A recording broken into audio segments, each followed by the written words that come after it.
Hell yeah. Speaking of Marky Mark, here we go. Let's kick it to him over at Tars HQ. We've got Mark Nawaqanitawase and Charlie Gamble. Yeah, the boys. Hey, boys. How are you, fellas?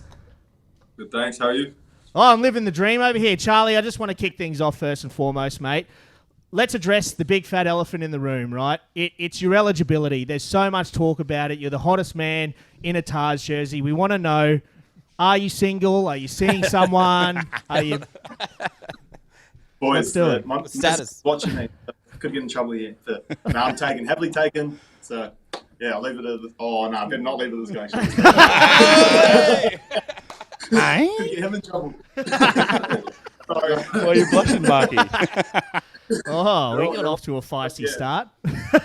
This is good gas. But honestly, in all honesty, both of you guys absolutely crushing it. We know a couple years ago the Tars got a duck egg. Was it none for 15 or something like that after the Super Rugby season? Then last year, absolutely turned it around and killing it off the back of guys like yourself.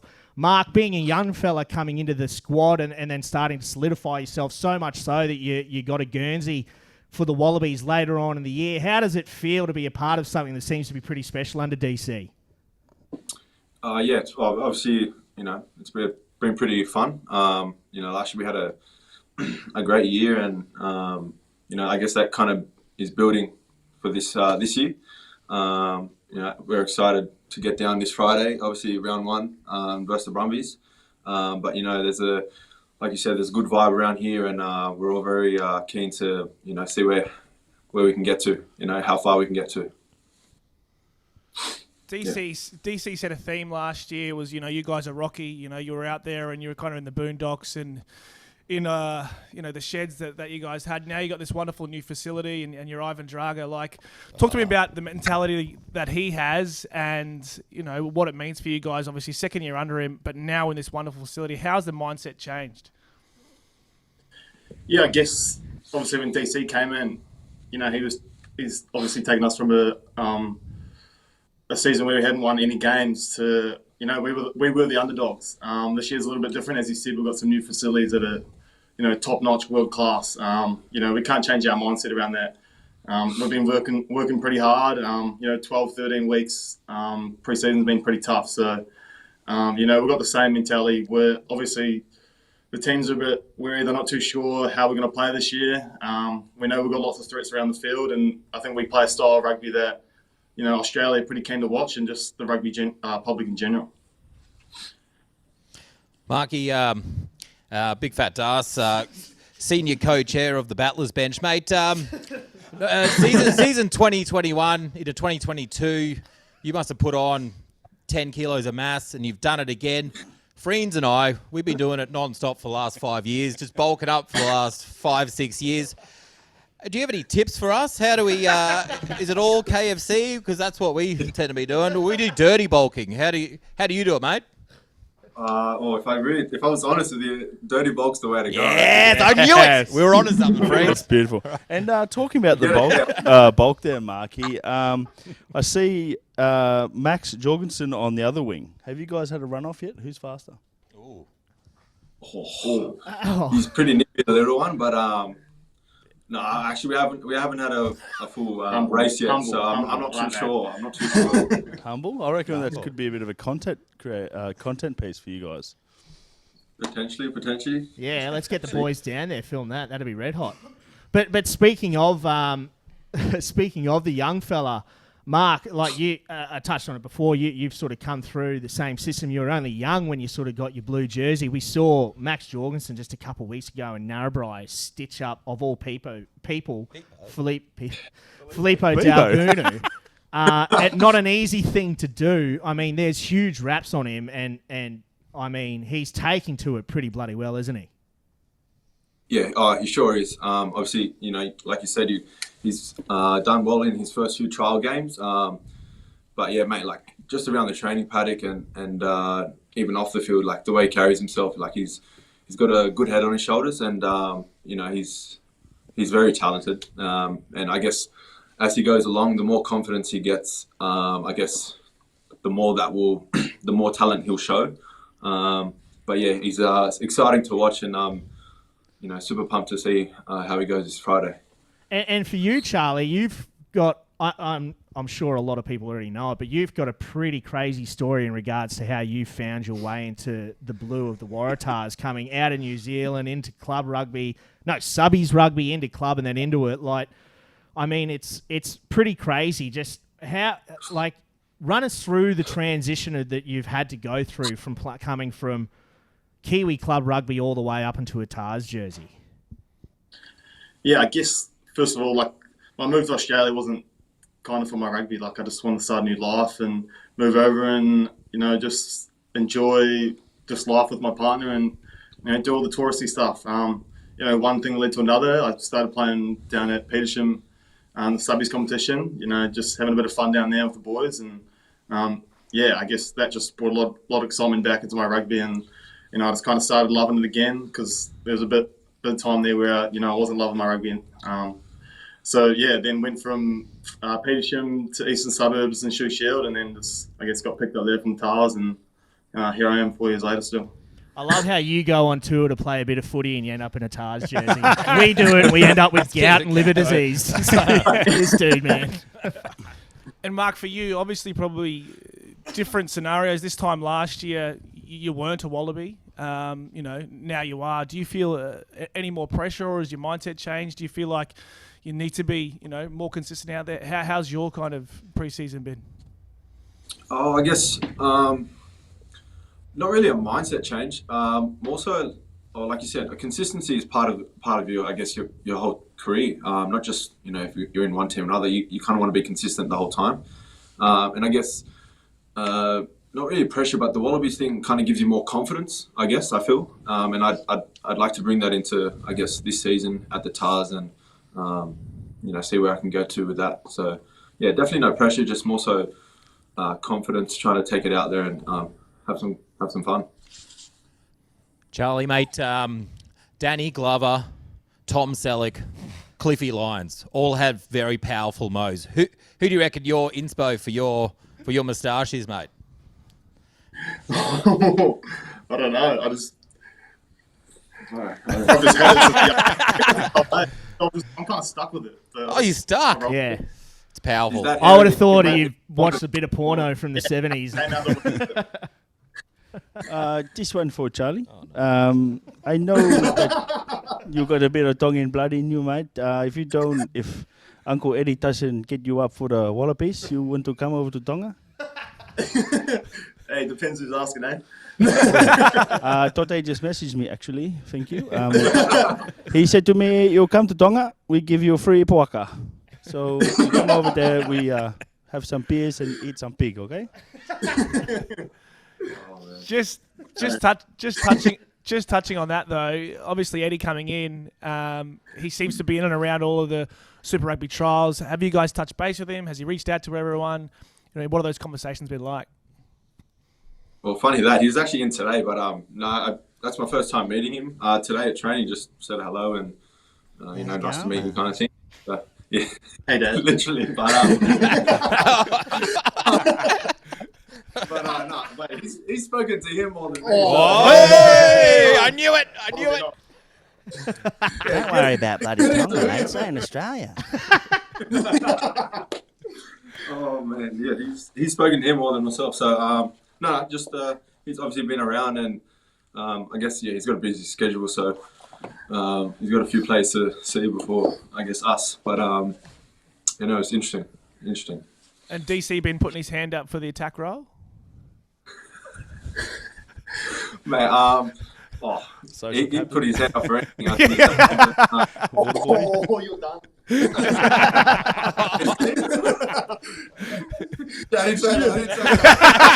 Don't worry, it's not live.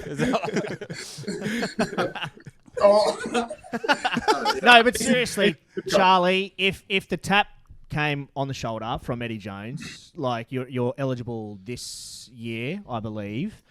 Like, obviously, there's a lot to weigh up. Obviously, the Tongan heritage from New Zealand, being here, plying your trade in Australia for the better part of half a decade. What would happen if Eddie did give you the tap on the shoulder and have a yarn and just say, "Do you want to come to the World Cup with us?" Yeah, that's no question. I'd definitely say yes. you know, like you said, I've been here 5 years now, and you know, I've always been as a kid trying to play professional rugby, and the Tars are the first one to, you know, give that to me, and you know, owe them a lot, and I decided a lot to Rugby Australia rugby in general. I don't ever want to see you in Parramatta again, mate. A bunch of face. I'm shaking the head watching this. Oh, no, seriously, there's about 8 guys in here who just cream their pants here and that. That's really good gas because, like, it's the standard of footy you've brought to the Tars is absolutely awesome, and I think it's just a testament to obviously yourself, but what DC's building there, and on DC, like, it's well documented that he loves the social side of things, but he's very much about the culture, and he's discussed previously about linking what seemed to be a disconnect between the club rugby in Sydney to obviously the professional side at the Tars, and Charlie, I'll get your opinion on this because you've come through literally from the subbies all the way up to the Tars. Has there been a really distinct, at least conversation, or is there a real distinct shift from DC and what he's brought in to be able to really bring that connection and make sort of New South Wales rugby whole again? Yeah, I guess the good thing about DC, like, he's kind of made his way up the ranks as well, hasn't he? You know, he's made those connections all through club rugby and Shoot Shield, and you know, he's had to prove himself. He said he had a role here at the Tars 20 odd years ago, and they booted it. So, you know, he's had to start from the bottom, and he's shown with his record. Most teams that he's gone to, he's won a premiership.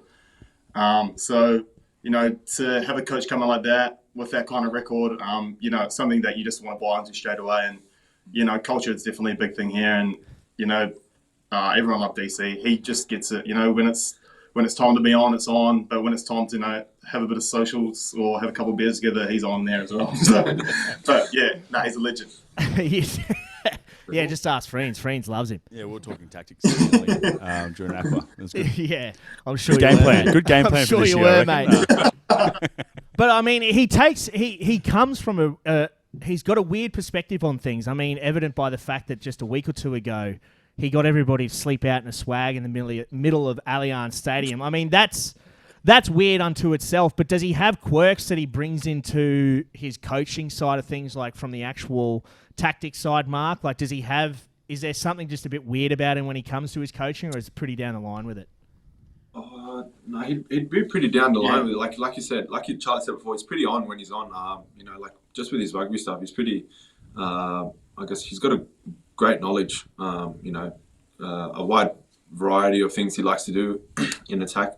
But no, he's pretty straightforward. I guess not like nothing crazy. Quirky. Nothing crazy. And just save that for off the pitch, One thing I'm really excited about is seeing the partnership between Tane Edmed and Ben Donaldson. Obviously, both, you know, genuine 10s. How are they working together, Mark? You know, in that 10 and 15 space, has it opened up your game at all? Yeah, definitely. It's always good to, I guess, have you know, both players on the field. Both of them can, you know, both of them are quality players. So it's you know, it's good to see when they're around. They can, you know, two ball players on the field at the same time. So I kind of gets the ball moving. Helps our forwards out quite a bit. You know, they don't know what they're doing half the time, but it's good because like. Hey! Spent all that money on the new facilities, couldn't get a microphone stand. Fair enough. There we go. Yeah, we good framing. Yeah, so like I was saying, they're working well together at the moment. You know, especially in those roles. But yeah, it's good to see some ball on the edge. So yeah. How did Big Nemsy go in pre-season when it was nice and hot, not used to the old French or English weather? Has he even trained? Shots fired, mate. He was glistening out at Narrabri. Like, I was like, He actually looks like he's quite fit. Right? He's lost some weight. Yeah. He has, but mate, he is still so He's a big, big man. boy, I was eh? just like, mate, good to see he's still absolutely juicy. But it's a similar question for you, Charlie. Obviously, Michael Hooper, he stood down from the Aussie role last year just for his own mental health, but he seems to be back now. He's actually said he'd be keen to take over the captain's armband in the Wallabies if it obviously was on offer. But someone of his ilk, someone of his credentials, to be able to play not only alongside him but to be mentored underneath him, that must be absolutely huge for your game. Yeah, mate. Hoops is one of the best sevens to ever play the game. I grew up, watching him. He's been playing professional rugby since he was about 18 years old. So, to make it over here and obviously sign with the Tars and to be under him for 4 years and learn as much as I can, is just awesome. I try to pick his brains as much as possible, and he does the same back. I think we complement each other really well, and he's just a good bloke in general. So, it's good to be with him, and he's ready to have a big year. Right on, bloody oath. Well, one last question for both of you individually. Mark, start with you. What do you want? What is your goal for the remainder of 2023? Is it obviously come home with the World Cup? But for you personally, what would you really want? Well, at the moment, obviously, I'd love to win a Super Rugby comp. Here at the Taj, like you said at the start, it's really good vibes at the moment, and we're feeling confident. So we'd really like to, or I personally, and the majority of us would really like to, make it to the grand final one day and hopefully take it out. So yeah. Hell yeah. Love to hear it. And Charlie, yourself, mate, 2023 set to be a big one for you. What are you chasing for this year? Yeah, mate, I'll make exactly the same as Marky. Good buzz around here. The boys put in a lot of work. We want to win that title.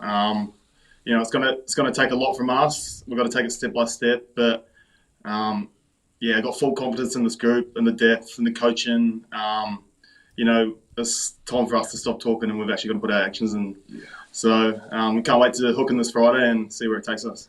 Oh, mate, I'm loving it. I am so pumped. I am massively erect underneath this desk. Boys, Mark Nawaqanitawase, Charlie Gamble, thank you so much for joining us. All the best this Friday night and all the best for the rest of the season. Yeah, the Cheers, boys. lads. Yeah, round of applause. Mark and Charlie Thanks, boys. Gamble. Thank you. Legit the two hottest guys in Aussie rugby. Yeah.